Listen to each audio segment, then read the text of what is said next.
moi je dirais faudrait plus d'encadrement. Pas sévère, pas des punitions, mais ça vous fait sourire, monsieur le député? Ça vous fait sourire? Notre commission, c'est pas un tribunal. L'objectif, c'est pas de vous juger. J'ai pris une vidéo avec un éléphant et j'ai dit un concurrent sérieux. Avec la métaphore de la trompe. Voilà. Ça vous fait rire, monsieur? C'est marrant. Vous gagnez combien par mois en moyenne? Je sais pas. En ordre de grandeur, vous avez une idée un peu là? En CA, en chiffre d'affaires, ouais, on est à des centaines de milliers d'euros. Des centaines? Ouais, Quelques centaines. ouais, Voici quelques chansons accessibles en libre accès sans condition d'âge. Michel Sardou. Dans Les villes de grande solitude. J'ai envie de violer des femmes, de les forcer à m'admirer, envie de boire toutes leurs larmes. Comment ça va, toi? Vous savez, on est nombreux à être tombés au moins une fois sur ces vidéos, ces reportages de l'INA. Vous savez, ces reportages en noir et blanc des années 60-70 et voire même des années 20. Et à chaque fois, on ressent la même chose. Un choc culturel et un décalage à notre époque. Et en fait, à chaque fois que je tombais sur une vidéo comme ça, je me posais une et une seule question. Dans 50 ans, qu'est-ce que les générations futures verront de nous? Quel événement majeur va les marquer au point d'être conservé dans des archives? Eh bien, je pense qu'on tient un très bon candidat. Ouais.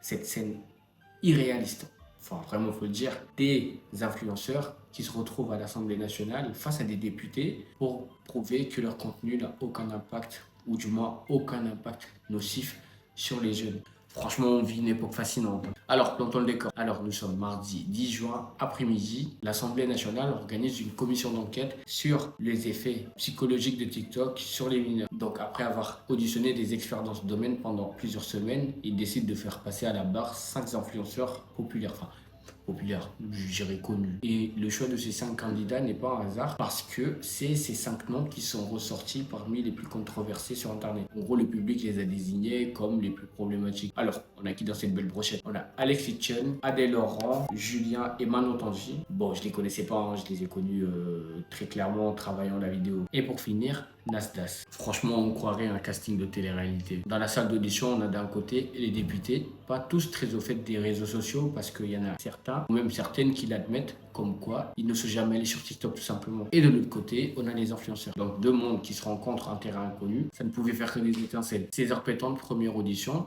on a Alex Hitchen. Et le mec, il démarre fort parce que premièrement, on voit à quel point il prend les choses à la légère. On voit qu'il en a rien à foutre tout simplement de lever sa main droite ou gauche et de jurer qu'il dira que la vérité. Alex Hitchen. Monsieur, vous avez donc répondu à votre convocation et c'est dans ce cadre que nous vous accueillons donc en visioconférence puisque vous étiez, vous avez-vous dit, à l'étranger. Quelles sont vos sources de rémunération? La manière dont certains contenus vous rapportent de l'argent et notamment en fonction des différents réseaux sociaux. Voilà, ça fera partie des liens d'intérêt que vous devez déclarer au commissaire ici présent que je salue. Une commission d'enquête de prêter serment de dire la vérité, toute la vérité et rien que la vérité. Je vous invite donc, monsieur, à lever la main droite et à dire « Je le jure ».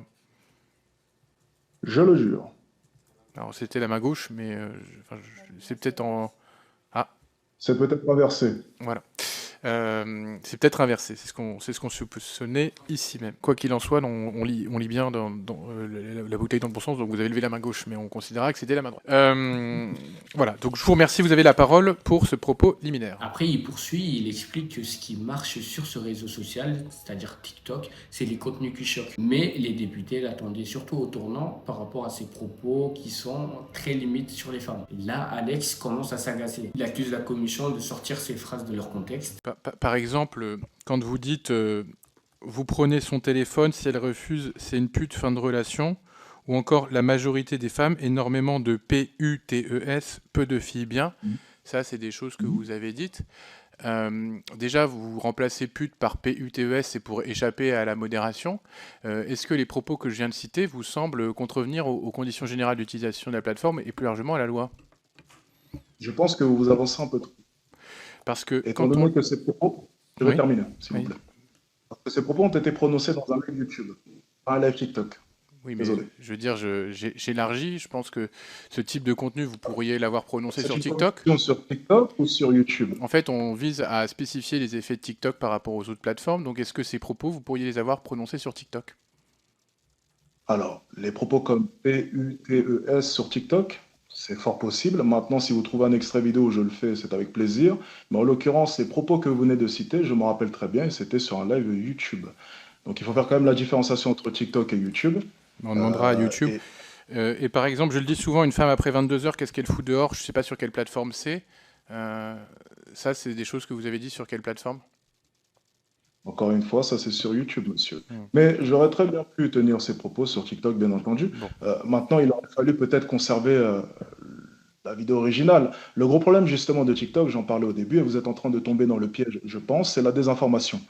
Vous êtes en train d'isoler mon propos. Donc vous avez pris 10 secondes d'un propos de 8-10 minutes, où j'expliquais justement, parce qu'on va rentrer en détail, parce qu'apparemment on est en train d'en parler, donc pourquoi pas, j'expliquais que le gouvernement était responsable de la sécurité. J'expliquais qu'il n'était pas normal qu'une femme en 2025 ne puisse pas sortir dehors le soir, très tard, sur Paris.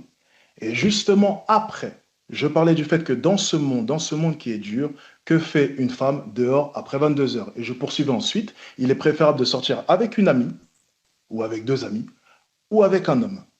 Vous avez pris 10 secondes de mon propos, vous l'avez isolé, et vous venez de me le balancer à la gueule. Oui, C'est le problème de balancer à TikTok. la gueule, excusez-moi, mais vous prenez son téléphone, si elle refuse, c'est une pute fin de relation, c'est pas moins problématique. Sur TikTok et Alors, sur par YouTube, les exemple, si vous conditions, excusez-moi, je vais si vous finir. changez de sujet, Laissez-moi finir, s'il vous si plaît. vous changez de sujet, alors, Je vous demande de me laisser excusez-moi, finir. C'est moi qui mène l'audition. c'est Je une suis président de la communication commission d'enquête. Je vous demande de me laisser finir. monsieur, vous êtes peut-être Non, je président, voulais. Je mais suis si vous président. déformez Excusez-moi. mes propos, il n'y Excusez-moi. aura plus de On va couper le président. son de Monsieur Etienne, s'il vous plaît, si vous continuez. Vous voulez- Voilà. Donc Oui, je finis mon propos, s'il vous plaît. Je vous disais. Au revoir, monsieur. Voilà. Bonne journée. Je finis mon propos.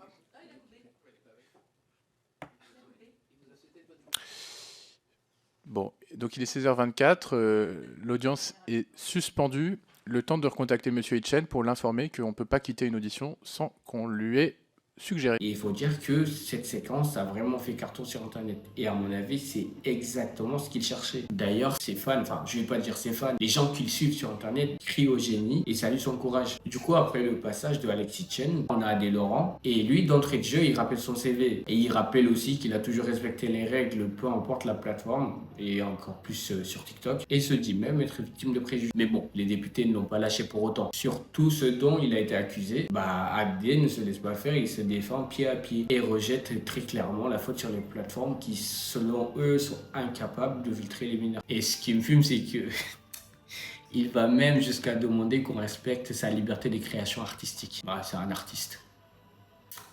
Ouais. Alors toute cette partie était tendue bien évidemment, mais sans éclat majeur. Ce qui ne m'empêche pas d'avoir cette impression qu'il a laissé une image de responsable mais pas coupable. Alors les Tonchi, bon, je vais pas vous agacer avec ça, je les connaissais pas et j'ai rien trouvé d'intéressant à dire sur eux. Donc on passe à Nasdas. Donc le bouquet final c'était Nasdas. Pour lui ça a été à mon avis dans un registre différent. Nasdas il est le plus jeune de tous ceux qui sont passés avant lui dans la vingtaine et dès le début il reconnaît avoir une responsabilité vis-à-vis des jeunes qui le suivent. Je reconnais que j'ai une part de responsabilité, mais il faut voir les vidéos que je fais.